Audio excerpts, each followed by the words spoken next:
Hello students, कल बेटा हमने अपनी क्लास में अकाउंटेंसी 12th का एक नया चैप्टर स्टार्ट कर दिया था जिसका नाम था कैश फ्लो स्टेटमेंट। ठीक है बेटा, आई होप आप लोगों को जो कल मैंने क्लास ली थी, जो कल मैंने वीडियो बनाई थी, वो आपको बहुत अच्छी लगी होगी और आपको जो कैश फ्लो का डर था बेटा, किसका, खासकर ऑपरेटिंग एक्टिविटीज का, कुछ हद तक वो आपका दूर हो गया होगा। मुझे खुद उम्मीद नहीं थी कि मैं एक दिन की क्लास में आपको ऑपरेटिंग एक्टिविटी तक समझा पाऊंगा, बट कल मैंने वो वीडियो बनाई और आप लोगों ने उसको काफी पसंद भी किया। तो आई होप अगर वो आपको पसंद आई है तो आप लोग उसको अपने दोस्तों के साथ भी शेयर जरूर करेंगे, क्योंकि आपको पसंद आई है तो बेटा उनको भी पसंद आएगी। तो आज की क्लास में भी हम लोग अपना जो cash flow from operating activities जो हमने लास्ट क्लास में सीखा था बेटा, उसी को कंटिन्यू रखेंगे। अब हम बात करेंगे बेटा कुछ एडजस्टमेंट की, जो एडजस्टमेंट हमें cash flow from operating activities निकालती दफा यूज करनी पड़ती हैं, तो उन्हीं को आज हम लोग सीखेंगे। और उनमें से जो सबसे पहले है बेटा उसका नाम है प्रोविजन फॉर टैक्स। तो आज की क्लास में हमें क्या सीखना है बेटा, हमें सीखना है treatment of provision for tax. तो बेटा स्टार्ट करते हैं आज की अपनी क्लास।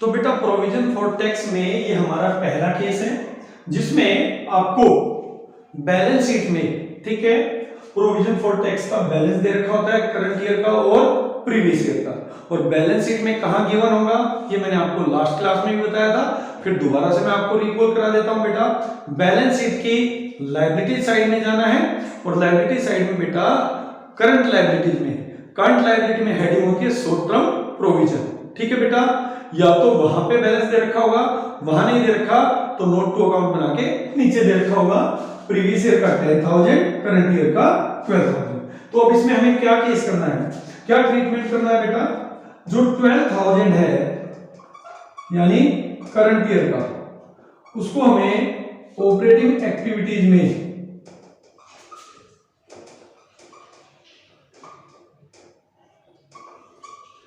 ऐड करना है, उसको हमें ऑपरेटिंग एक्टिविटीज में ऐड करना है। और ऐड कहां होगा बेटा, net profit before tax and extraordinary items, ये जो कैलकुलेट करते हैं यहां पे होगा। ठीक है, तो बेटा ये तो हो गया हमारा करंट ईयर का ट्रीटमेंट। अब बात करते हैं प्रीवियस ईयर की, जो बेटा प्रीवियस ईयर का 10,000 है, ठीक है, उसको भी हमें ऑपरेटिंग एक्टिविटीज में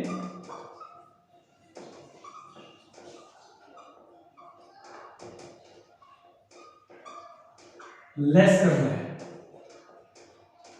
ठीक है, और कहां पे लेस करेंगे बेटा, जहां पे हमारा जो सबसे लास्ट स्टेप है ऑपरेटिंग एक्टिविटीज का, कौन सा, profit before, sorry, operating profit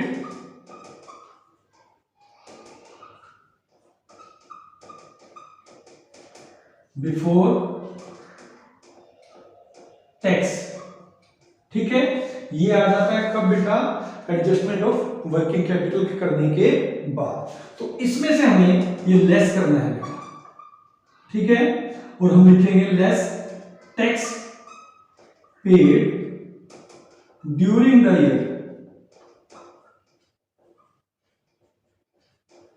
ठीक है, और यहां पे जो प्रीवियस का अमाउंट है वो इसमें से आप माइनस करोगे, तब आपका आता है बेटा वो कैश फ्लो और cash use from operating activities. तो ये तो था बेटा इसका पहला केस जिसमें आपको कोई अकाउंट बनाने की आवश्यकता नहीं है। अब बात करते हैं बेटा इसके सेकंड केस की। तो बेटा ये हमारा प्रोविजन फॉर टैक्स का सेकंड केस है। इसमें देखिए क्या डिफरेंस है, आपको प्रोविजन फॉर टैक्स दे रखा है बैलेंस शीट में 10,000 और 12,000, 12,000 करंट ईयर का, 10,000 प्रीवियस ईयर का, और इसके नीचे आपको एडजस्टमेंट दे रखी होगी बेटा। ठीक है, एडजस्टमेंट में दिया हुआ है tax paid during the year ₹8,000। मतलब आपको ये भी बता रखा है कि ड्यूरिंग द ईयर हमने कितना टैक्स पे किया है। तो इसमें हमें क्या करना पड़ेगा, एक अकाउंट बनाना है बेटा। ठीक है, ये मैंने प्रोविजन फॉर टैक्स अकाउंट बना दिया है। और प्रोविजन फॉर टैक्स बेटा क्रेडिट बैलेंस देता है, तो हम लोग लिखेंगे बाय बैलेंस बीडी आपका 10,000, और यहां पे लिखेंगे बेटा टू बैलेंस सीडी, ये हो जाएगा आपका 12,000 जो हमारा क्लोजिंग बैलेंस है। अब देखिए बेटा, बैलेंस बीडी 10,000 था, बट हमने ड्यूरिंग द ईयर कितना पे किया है, 8,000। तो अब यहां पे लिख देंगे टू बैंक अकाउंट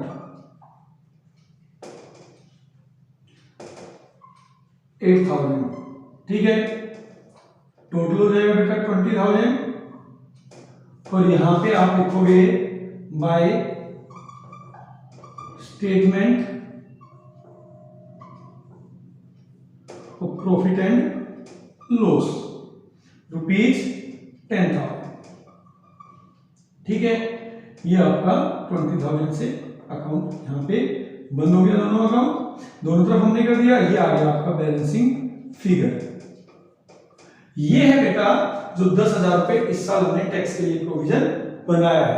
तो इस 10,000 रुपए को बेटा हमने प्रॉफिट एंड लॉस में से माइनस किया होगा। ठीक है, बट एक्चुअल में इससे कैश जाएगा नेक्स्ट ईयर, और इतना जो 8,000 रुपए जो हमने पे किया है वो इस साल कैश गया होगा। तो हमें क्या करना पड़ेगा बेटा, जो हमारा 10,000 है वो ऑपरेटिंग एक्टिविटी में ऐड हो जाएगा,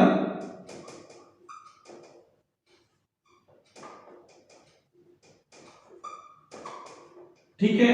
और जो बेटा हमारा 8,000 है जो हमने करंट ईयर में पे किया बेटा, उसको हम ऑपरेटिंग एक्टिविटीज में लेस कर देंगे।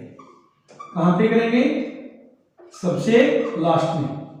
ठीक है, तो ये इस अकाउंट्स की हेल्प से हमने वैल्यू निकालनी है provision for tax made during the year 10,000। ठीक है, जब पेड दे रखा है तो आप मेड निकालते हो प्रोविजन फॉर टैक्स मेड, और जब मेड दे रखा हो तो आपको पेड निकालना पड़ता है। यानी कि जो हम नेक्स्ट केस करेंगे बेटा वो किसका करेंगे, provision for tax made during the year का करेंगे। ठीक है बेटा, चलिए अब करके देख लेते हैं जल्दी से अपना लास्ट और तीसरा केस। तो बेटा अब बात करते हैं अपने प्रोविजन फॉर टैक्स के थर्ड और लास्ट केस की। अब बेटा थर्ड केस में क्या होता है, देखिए आपको जो है प्रोविजन फॉर टैक्स का ओपनिंग और क्लोजिंग दोनों बैलेंस दे रखा है, और इस बार एडजस्टमेंट में आपको गिवन होगा बेटा by provision for tax made.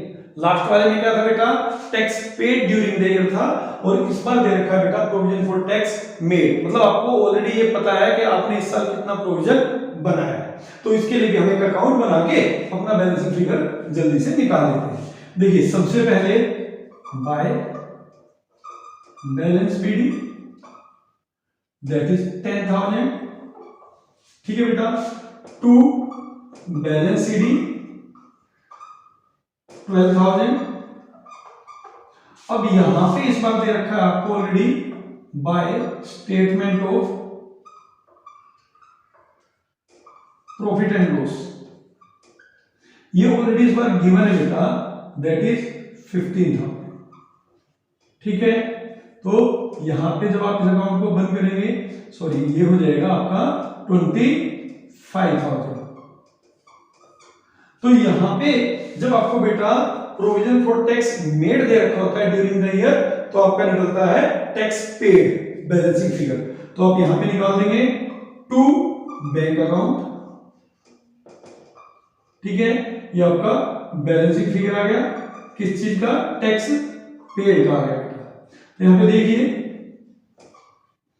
25,000, तो ये हो गया बेटा 13,000, ये हो गया बेटा 13,000।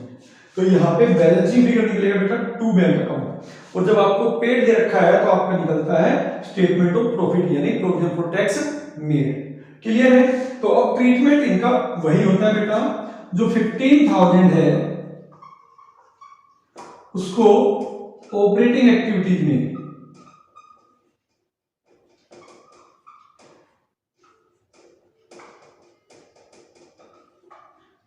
ऐड करना है, ठीक है ना।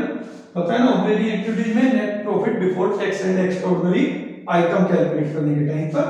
और बेटा जो आपका 13,000 है जो पे किया है उसको आपको ऑपरेटिंग एक्टिविटीज में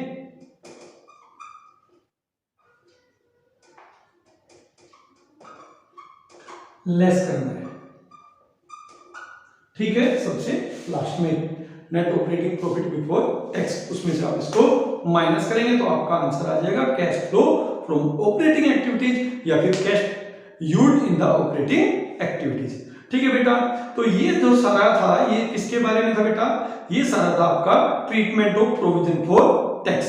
तीनों केस विद एग्जांपल हम लोगों ने कर लिए, ठीक है। मुझे नहीं लगता कि इन 3 केस को स्टडी करने के बाद, ठीक है, इस क्लास को देखने के बाद आपको कभी भी फ्यूचर में भी प्रोविजन फॉर टैक्स को लेकर कोई प्रॉब्लम आएगी। इसका ट्रीटमेंट अब आप आसानी से कर सकते हैं, ठीक है बेटा।